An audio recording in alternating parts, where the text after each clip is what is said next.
नमस्कार, बहुत स्वागत है आपका। मेष राशि, समय बहुत बलवान है, ये तो आपको पता है। मई 2025 मासिक राशिफल। आज हम पूरे महीने का समय आपके लिए कैसा रहेगा यही जानेंगे। 3 बड़े ग्रह का राशि परिवर्तन होने जा रहा है, राहु, केतु और देवगुरु बृहस्पति का। तो उनका ये महापरिवर्तन आपकी लाइफ को कितना बदलेगा। वैसे 7.5 आपके ऊपर शुरू हो चुकी है, इसका प्रभाव भी चलेगा अगले 7.5 साल तक। तो चलिए जानते हैं तमाम ग्रहों की स्थिति कैसी रहेगी। और मई 2025 आपके लिए आपका करियर, व्यापार, जॉब, शिक्षा, प्रेम, विवाह और आपके स्वास्थ्य के मामलों में। मई का महीना एक ऐसा महीना है जो लाइफ को पूरी तरह से चेंज कर देगा। तो 14 मई को देवगुरु बृहस्पति वृषभ राशि से निकलकर आपके यानी द्वितीय घर से निकलकर मिथुन राशि यानी तीसरे घर में प्रवेश करेंगे। राहु आपके 12वें घर से निकलकर 11वें घर में प्रवेश करेंगे 18 मई को। और केतु आपके 5वें घर में प्रवेश करेंगे। अब यहाँ पर देखिए, बड़े बड़े ग्रहों का ये महापरिवर्तन मेष राशि वालों मई 2025 आपकी लाइफ को पूरी तरह से बदलने वाला है। चलिए जानते हैं विस्तार से, वीडियो के अंत तक बने रहें। और ये प्रेडिक्शन चंद्र राशि पर आधारित है, तो क्या नेगेटिव क्या पॉजिटिव आपके ऊपर प्रभाव पड़ेगा यही हम जानेंगे। वैसे आपकी कुंडली में क्या लिखा है ये तो नहीं पता, लेकिन अगर हम गोचर की, चूँकि हम गोचर की गणना की बात कर रहे हैं, तो 70% आपसे मैच जरूर करेगा। तो मेष राशि वालों, पहले घर के स्वामी हैं आपके मंगल, यानी आपके राशि के स्वामी मंगल जो चौथे घर में हैं। और आपके द्वितीय घर में देवगुरु बृहस्पति 14 मई तक रहेंगे, केतु 12वें घर में, और शुक्र, बुध, शनिदेव और राहु 12वें घर में बैठे हैं, छठे घर में आपके केतु हैं। तो अब देखिए, स्वास्थ्य की पहले बात करते हैं। तो पहले आपके जो राशि के स्वामी हैं मंगल चौथे घर में बैठे हैं मांगलिक दोष बनाकर, और इस महीने यहीं पे रहेंगे। मंगल यहाँ पे नीच के हैं लेकिन केंद्र में है, तो सुख भाव में। अब अगर हम सूर्य को देखें वो ठीक है।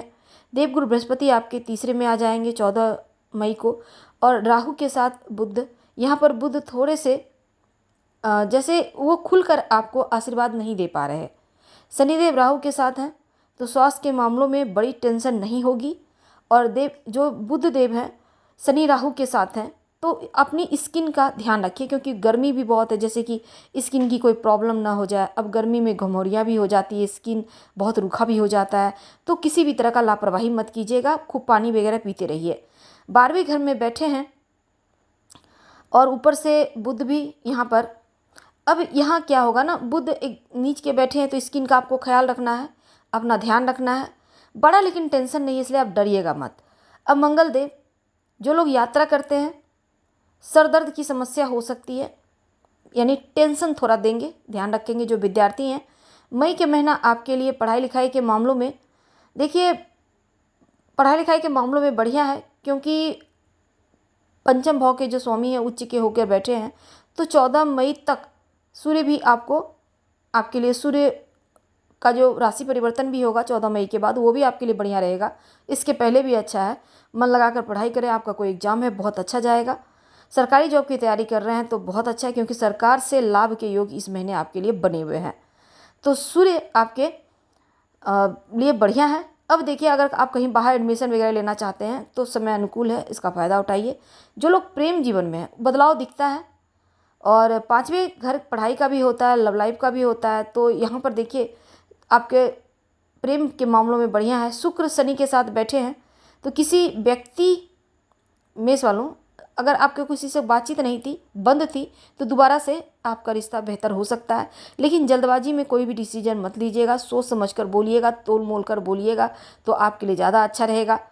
सूर्य पहले घर में बैठे हैं, तो अब यहाँ पर क्या है ना कि बढ़िया है, लेकिन आपके वाणी में थोड़ा सा तेजी या फिर थोड़ा सा आपको क्रोध आपके अंदर डाल सकता है। आप ना चाहते हुए भी क्रोधित हो सकते हैं, थोड़ा एटीट्यूड आपका अंदर आ सकता है, अहंकार आ सकता है, इसका ध्यान रखें। सीधी दृष्टि वैवाहिक जीवन पर है, सप्तम भाव पर है, तो अपने वैवाहिक जीवन का ध्यान रखें, रिश्तों को संभालें। पार्टनरशिप में काम करते हैं तो यहाँ पर ध्यान रखें, नकारात्मक ना बोलें, ना सोचें, और ना ही किसी भी तरह का इम्पैक्ट डालिए। और गुस्से पर तो बिल्कुल कंट्रोल रखना है 100%। नहीं तो आपका रिश्ता गड़बड़ हो जाएगा, चाहे प्रेम का हो चाहे विवाह का हो। अब शुक्र राहु के साथ बैठे हैं तो देखिए बिना किसी वजह के भी छोटी छोटी चीज़ों को लेकर कन्फ्यूजन हो सकता है, मुद्दा बन सकता है। आप पहले से सतर्क रहेंगे तो चीज़ें गड़बड़ नहीं होगी, इस बात का भी आपको ध्यान रखना है। तो सातवें घर जो विवाह का घर है, यहाँ पर सूर्य की दृष्टि और जो शुक्र है यहाँ के स्वामी 12वें घर में बैठे हैं, राहु के साथ मंगल चौथे में बैठे हैं। हालांकि देखिए प्लानिंग बना सकते हैं जीवन के साथी के साथ, कहीं घूमने फिरने का, कहीं लंबी यात्रा का आनंद ले सकते हैं। और किसी हो सकता है कि किसी अपने के यहाँ किसी मंगल कार्यक्रम में सम्मिलित होने के लिए जाएं, यानी कि यात्रा के योग बनेंगे और धार्मिक यात्रा भी ये हो सकता है। तो शुक्र राहु के साथ बैठने से कहीं न कहीं थोड़ा सा आपके जीवन साथी का या आपका साथी का स्वभाव मूडी हो सकता है, आपके अंदर भी एग्रेशन दे रहा है। तो ऐसे में छोटी छोटी बातों को मुद्दा ना बनाएं, सॉर्ट आउट करने का प्रयास करें, मुस्कुराएं ज़्यादा, मीठा बोलें तो अच्छा रहेगा। यानी अपनी तरफ से आप बेस्ट देने का प्रयास कीजिएगा तो चीज़ें बढ़िया रहेंगी। तो करीब जैसा हमने कहा कि गोचर की हम बात कर रहे हैं तो आपके ऊपर 70% तक मैच जरूर करेगा। हाँ, यात्रा के योग जरूर बनेंगे, तैयार रहिए। करियर बिजनेस के मामलों में ये जो मई का महीना है, भाग्य का जो साथ आपका स्वामी है बृहस्पति, राहु केतु और गुरु का परिवर्तन इस महीने होगा। अब गुरु जो है तीसरे घर में आएंगे 14 मई को, भाग्य स्थान को देखेंगे तो भाग्य के स्वामी की दृष्टि भाग्य स्थान पर पड़ेगी, तो यहाँ से आपका भाग्योदय होना शुरू होगा। 9वीं 7वीं दृष्टि से यानी कि 15 मई के बाद आपको भाग्य का साथ आपको भर भर कर मिलेगा। जो चीज़ें लंबे समय से अधूरे थे, आप सोच रहे थे पूरा हो जाए, अब वो पूरा आसानी से होगा। कुछ करने की सोच रहे हैं, मन में कोई प्लानिंग है, आइडियाज़ मन में चल रहे हैं, बढ़िया है। गुरु आपके 9वें घर को भी देखेंगे तो 14 मई के बाद के समय है वो शुभ मंगल कार्यक्रम के लिए बढ़िया है। आपके घर परिवार में कोई मांगलिक कार्यक्रम हो सकता है, कुछ अगर निर्माण कार्य अधूरा है फिर से शुरू हो सकता है, अपना वाहन लेने की सोच रहे हैं, हो सकता है किसी का भी शादी विवाह, संतान योग या अपना मकान की प्राप्ति जैसी चीज़ें यहाँ पर दिखेंगी, तो भाग्य का साथ मिलेगा। अब देखिए गुरु की दृष्टि 11वें घर पर है, 9वीं दृष्टि आपके 11वें घर पर पड़ेगी, तो अब यहाँ पर क्या होगा, भाग्य के स्वामी होंगे तो यहाँ पर ये परिवर्तन आपके लिए बहुत शुभ है। अगर आप जॉब करते हैं, लंबे समय से प्रमोशन नहीं मिल रहा तो आप प्रमोशन मिलेगा, लाभ मिलेगा, भाग्य का साथ मिलेगा। करियर के मामलों में बढ़िया रहेगा। बिजनेस के मामलों में 10वें घर के जो स्वामी हैं शनिदेव 12वें घर में जा चुके हैं, अब राहु के साथ में। देखिए 18 मई तक तो आपको कुछ चीज़ों का ध्यान रखना है, जैसे कि जल्दबाजी में कोई काम ना करें। करियर के मामलों में तो बढ़िया है, लेकिन किसी भी तरह का विवाद करने से बचें, कोई भी बात को मुद्दा ना बनाए। आप गलत भी साबित हो रहे हैं तो चुपचाप वहाँ से हट जाइए, इसमें कुछ चीज़ें होती नहीं है, 2-4 दिन में सब कुछ खत्म हो जाता है। यानी अगर कोई भी बात हो, कोई आपके ऊपर ब्लेम भी कर रहा है तो चुप रहिए, 2-4 दिन में सब कोई भूल जाएगा कि क्या था नहीं था, और अपने आप को ग्रो कीजिए। छोटी छोटी चीज़ों में उलझेंगे तो आगे नहीं बढ़ पाएंगे।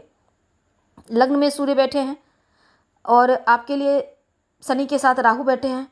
अब राहु जब शनि के साथ होते हैं ना तो थोड़ा सा आपको अंदर से परेशान करने वाले होते हैं। तो करियर के मामलों में हालांकि आपके लिए ठीक है, लेकिन शनि और राहु का भी 18 मई तक यहाँ पर श्रापित योग, जिसको हम पिशाच योग भी कहते हैं, बना हुआ है। हालांकि 18 मई के बाद आपके लिए बढ़िया हो जाएगा जब कुंभ राशि में राहु आ जाएंगे। और मेष वालों, नौकरी में परिवर्तन चाहते हैं तो ये वक्त बढ़िया है, और मई के महीने से लेकर अक्टूबर नवंबर तक का वक्त जो है आपके लिए जॉब प्राप्ति की पूरी संभावना बनी हुई है। मेहनत करें जम के। कामकाज को लेकर आप हो सकता है कहीं यात्रा करें, और लंबी दूरी की यात्रा के योग है। हालांकि आपके ऊपर बहुत सारे दायित्व तो बढ़ेंगे, शनिदेव की 7.5 भी चल रही है। अब शनिदेव की 7.5 अगर हम गोचर की बात करें तो बेवजह बिना वजह के तनाव तो बिल्कुल भी ना लें, और दूसरा पॉजिटिव सोच रखें। मंगल आपके लिए और सूर्य राहु ये 3 ग्रह ऐसे हैं कि 18 मई के बाद प्रमोशन दिलवाएंगे। कुछ प्लानिंग करेंगे तो उस प्लानिंग पर आप कार्य भी करेंगे। 18 मई के पहले बहुत अच्छा नहीं है, लेकिन इसके बाद से समय आपके अनुकूल चलेगा। किसी भी तरह का किसी से भी विवाद करना, आर्गुमेंट करना, इन चीज़ों में ना पड़े, जल्दबाजी में निर्णय ना लें। और कोई टारगेट है पूरा करने के लिए तो आप ज़रूर थोड़ा सा प्रयास करेंगे तो वो चीज़ों को अचीव भी कर लेंगे।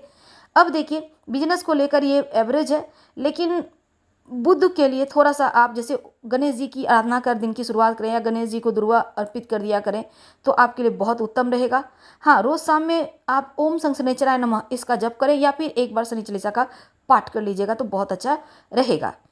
अगर आप नए बिजनेस के बारे में प्लान करना चाहते हैं तो 18 मई के बाद से समय आपके लिए अनुकूल रहेगा, आप कर सकते हैं। हम आपसे विदा लेते हैं। जानकारी अच्छी लगे तो लाइक कर सब्सक्राइब करें, शेयर करें, कमेंट करें। धन्यवाद।